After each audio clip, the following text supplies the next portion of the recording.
name is Samantha Eisenstein-Watson, and I was 21 the first time I was diagnosed with cancer. When I went through my cancer treatment, my parents and I waged a 2-year war with our insurance company about whether or not my bone marrow transplant was covered. In the end, the insurance company had to pay, but only after a stressful and emotionally draining series of phone calls, arbitrations, and refusals. Later, I had another surgery, and there was so much confusion related to insurance coverage that I was getting statements and letters in the mail practically every day. When I saw a bill from the hospital that one of my surgeries cost $287,000, I felt total shock and fear. I was afraid we wouldn't have the coverage we needed to keep going with my treatment, and I was so worried that all of the expenses would send my family into a financial tailspin.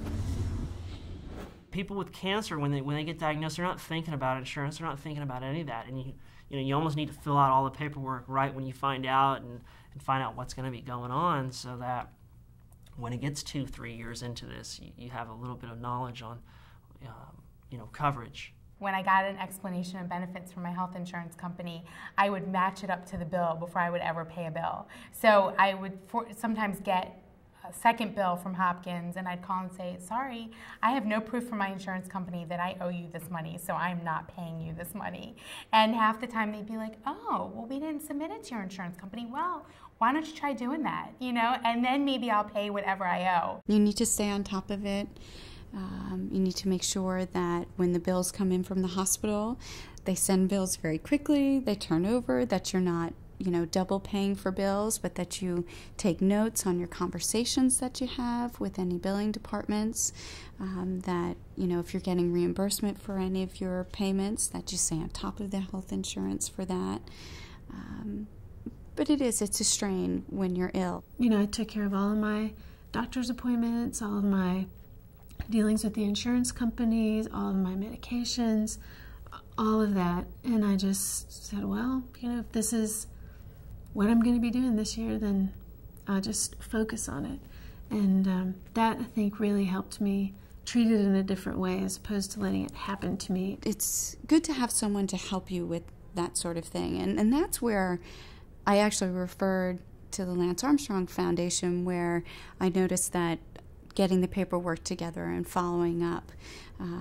I started to take notes and use the diary that they had provided and make sure that I had everything together and kept my folders together. And that was very important, and I think it's important for anyone to make sure that they have the paperwork straight.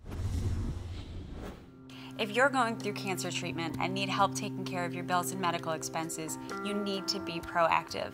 If you don't find someone in a doctor's office or a hospital social worker that can be your advocate, then get online and start searching. There's money out there to help you pay your bills, and organizations are available to help you navigate the healthcare system. I know because I started one. If organizations require you to submit a form or make a call, then do it. Take notes, keep records, make copies, follow up with people you talk to on the phone. Chances are that you will find someone who has been through the exact same thing you're dealing with. With so many young adult cancer survivors out there nationwide, there's no need to feel alone.